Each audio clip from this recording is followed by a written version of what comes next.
And away we go. It is the Nightcap, brought to you by Hail Mary Sports Bar right here on BearcatJournal.com. Make sure you visit our friends at Hail Mary's. They're in Cheviot, right on Harrison Avenue. They're in the Dora District, so you can walk from bar to bar with your drinks. But why do that when you can hang out at Hail Mary's? 27 TVs, 9-screen video wall. There's not a bad seat in the house. They have every sports package that DirecTV offers. You'll see all the games, and Cincinnati sports will always be on the video wall.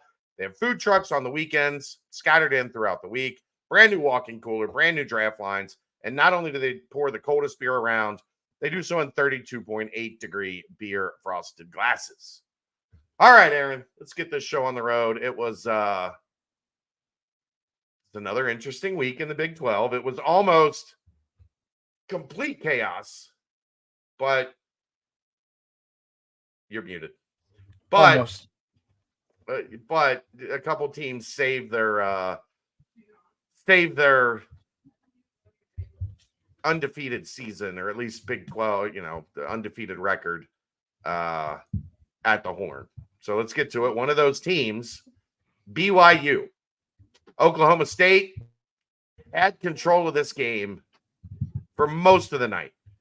I told you, Aaron, I had a weird feeling about this one, that Oklahoma State was going to do one of those things where they Undertaker rise up out of the coffin. Well, they found Ollie Gordon. He's no longer on the milk carton. 107 yards, 2 touchdowns. Somebody called in the phone number on the milk carton. They reported Ollie Gordon missing. There is no longer an Amber Alert for Ollie Gordon. He is found. Unfortunately, BYU gets a touchdown with 11 seconds left. 38-35. The magical season continues in Provo. They are 7-0, 4-0 in the Big 12. Jake Retzlaff had a great game. Ollie Gordon added 20 yards receiving and a touchdown there as well. 3 touchdowns on the day for his 127 total all-purpose yards. Yeah. It was I thought they were dead a couple times in that game. I thought, but they're one of those teams though. They don't run the football. So if they're down, they don't have to change their game plan. They are going to throw it 80% of the time, and they don't really flinch if they're behind on the scoreboard, because they know a touchdown, a stop, a touchdown, and all of a sudden they're right back in the game. They also turn the ball over, BYU does, and they got 2 picks on this game, and they were able to salvage the undefeated season thus far. I expect them to be a top 10 team after actually rankings should have come out already, right? I think they were 10th. Okay.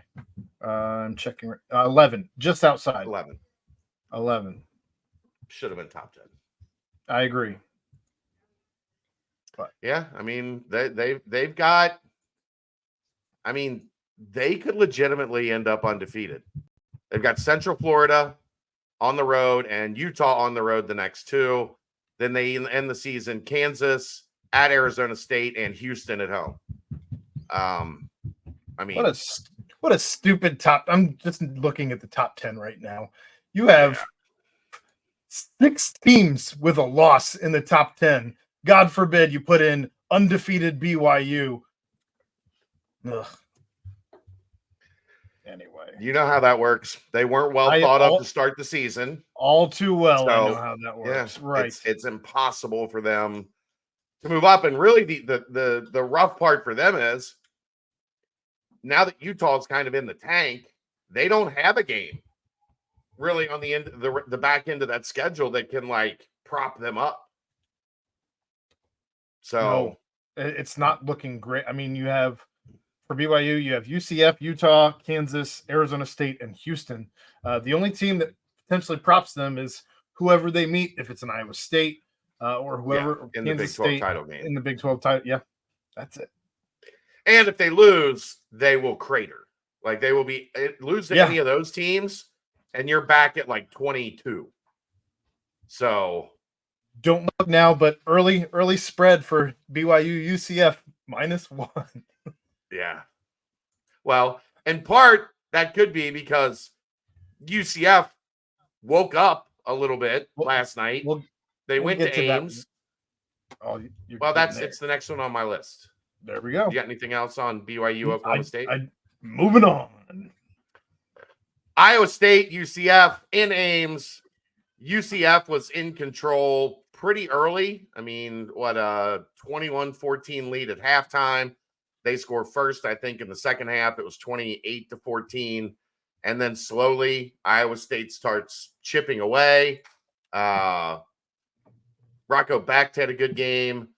RJ Harvey lit up Iowa State's defense.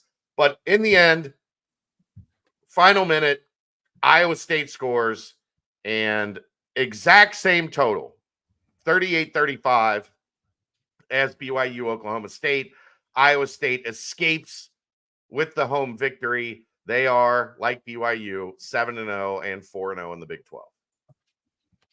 354 rushing yards for UCF in this one. Ja'Cory Brown had 154, 2 touchdowns, only 62 yards passing and 2 picks. RJ Harvey, though, as you mentioned, had a great game, 196 yards on the ground, 2 touchdowns there. They did have UCF had 2 interceptions. Iowa State, on the other hand, again, we talk about this when you're the sign of a great team, not just a good team, but a great team, is figuring out ways to win. And they did just that while still surrendering 350 plus yards on the ground, which is crazy for a team that prides itself in defense. You did not take away the rush. You took away the pass. Congratulations. 62 yards. That's because they can't pass. They didn't take that away. UCF doesn't have it. But they don't have it. I expected UCF to probably be a little bit more beat up in this game because of what Cincinnati did. And that's a lot of rushing yards against an Iowa State defense. You know, RJ Harvey got the night off last week, so he was probably well rested. Iowa State, though, had 256 yards, 4 touchdowns that way, 274 yards in their balanced offense, 1 touchdown through the air. They did turn the ball over, intercepted twice. I don't believe there were any fumble recoveries. So there you go. Iowa State and BYU stay atop the Big 12 by the hair on their chinny chin chin. Kansas State, who is looking like the definitive third best team or team, right there on par with Iowa State and BYU. They smack West Virginia in Morgantown 45-18. Avery Johnson, probably his best game of the season. He spun it. Like he was putting it in tight windows. Was, I think, 298 was just under 300 yards. 3 touchdowns. Correct. Yep. If he figures out the passing game, no rushing yards, which is crazy for him. Yeah. Crazy. None. I guess they dominated that thing so quick that they were like, we don't need him to run today. We're gonna save the mileage on this one for our quarterback. So, they took care of business. Very businesslike. 10 points in the first quarter, 7 in the second, 14 in the third, 14 in the fourth. DJ Giddens was really good again, and they're going to need a little help. They're going to, if they win, I guess if they beat Iowa State in Farmageddon, they would be tied and they would get the tiebreaker because they have the head-to-head win. So I guess there is a path for them just to win out and get into the Big 12 championship game. But that one loss is kind of hanging there because nobody else has one, but the 2 teams above them are undefeated. Yeah. I don't know that I'd give DJ Giddens having a great game. 19 carries, 57 yards, an average of 3. He did have 2 scores, but that long was 18. I was looking at the 2 scores. Yeah, the long of 18 kind of boosting those numbers up even more. Because it was not. I don't think it was a great game for him. He did have 1 catch for 53 yards. I'm guessing a screen. I didn't get a chance to watch the game, and they had a pick 6. So Kansas State doing it on both sides of the ball. That's all you can really ask for. I'm guessing Avery Johnson listens to this show and was trying to prove me wrong. So probably well done. I'm trying West to Virginia. Go ahead. I'm just trying to swallow my pride a little bit on the Avery Johnson stuff because we'll see. West Virginia lost their quarterback, running back, and left tackle to head injuries. So a lot of head injuries. Something to at least monitor with the Mountaineers, after Colorado on the Bearcats. Looming. Schedule. Right. Kansas gets their first Big 12 win. They beat the snot out of Houston 42-14. This was never close. Jalen Daniels, welcome back. Also found yards, 3 touchdowns passing. They found him on the milk carton. Somebody maybe they found him and Ollie Gordon actually together. I don't know. The milk had curdled. They were just in the back corner of the warehouse, just like hanging out there together. These are supposed to be, coming into the year, the 2 best offensive players in the league, and we're just now discovering they exist in week 8.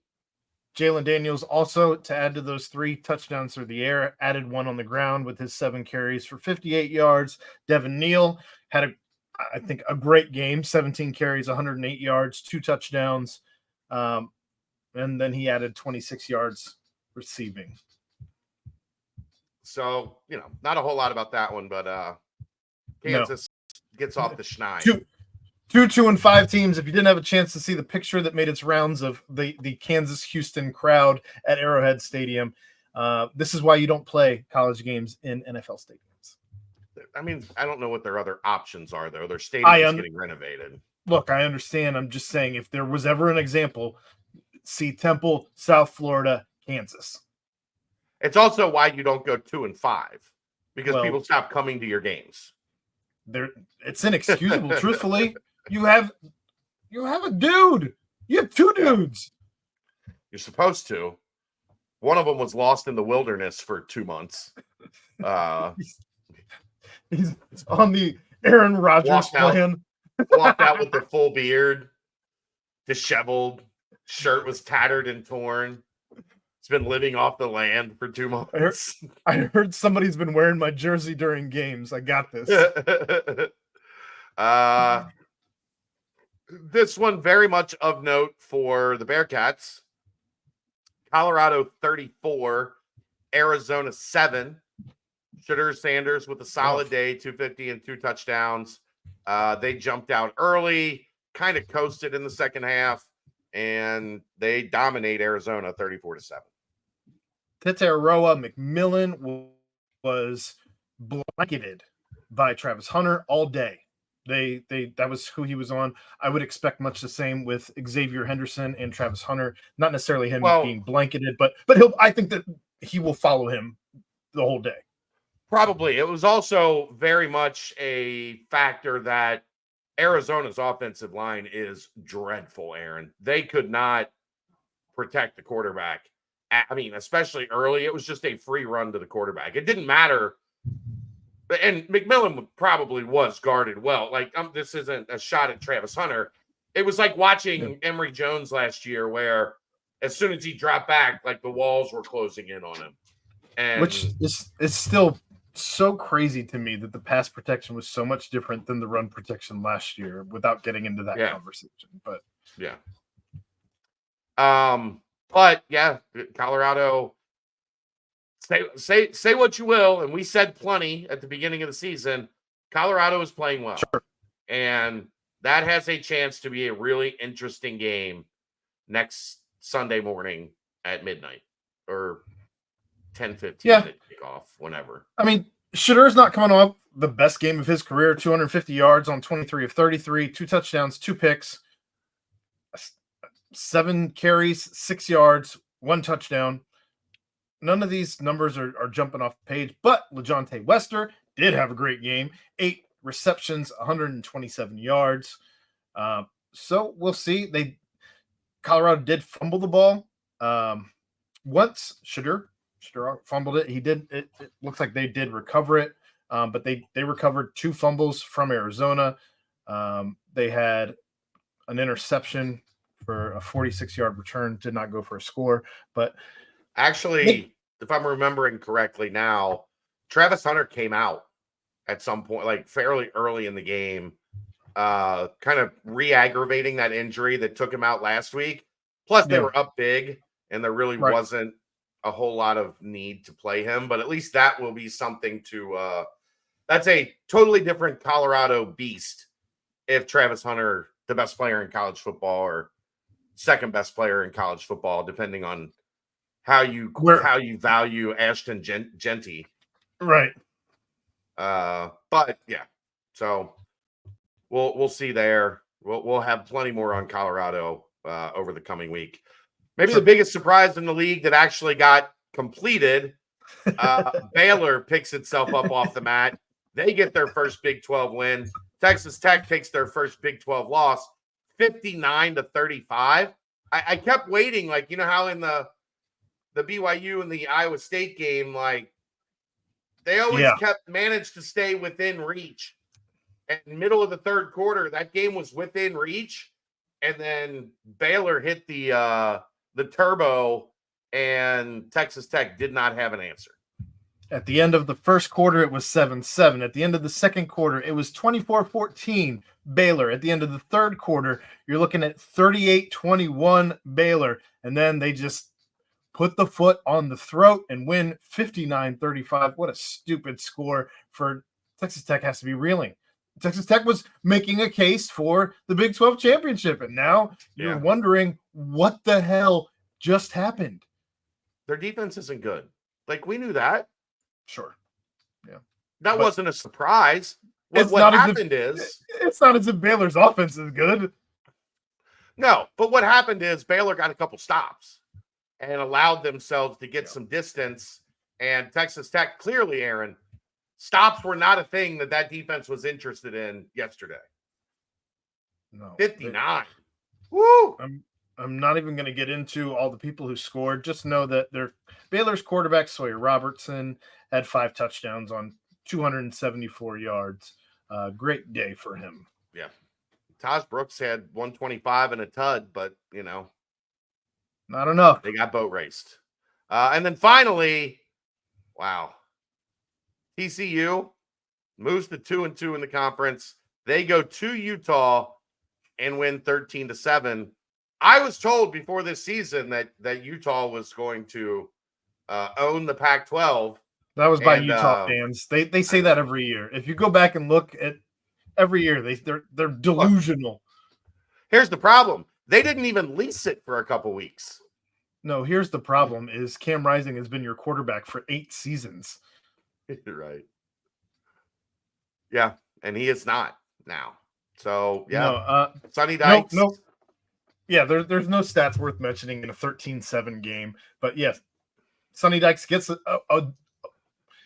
a big win. I would call it a big win for him. This is not Houston. This is a big win for Sonny Dykes, and it takes Utah out of the race. It could. I mean, Houston and Utah are both 1-3 in the league. So he went there. I'm just saying. Updated standings. You have BYU, Iowa State at 4-0. You have Kansas State, Texas Tech, Cincinnati, Colorado at 3-1. You have TCU, West Virginia at 2-2. Arizona, Utah, Kansas, Baylor, UCF, Houston, all at 1-3, and Oklahoma State wondering where the whole team apparently is on the milk carton, except for Ollie Gordon. He's been found 0-4. 0-4. Mike Gundy doesn't remember this game, though, doesn't know the record currently because he got headbutted by a cow. Headbutted by a cow is a real sentence as to what happened to Mike Gundy this week or on the bye week. It was a bye week last week, right? He came off the bye week, and they were like, how you doing? And he was like, I got headbutted by a cow. I might have amnesia.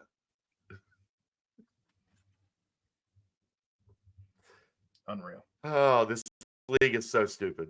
It's so stupid. That's the Big 12. I love it. That's the nightcap. We'll see you tomorrow night on the BBP. Brought to you by Hail Mary Sports Bar right here on BearcatJournal.com. See ya!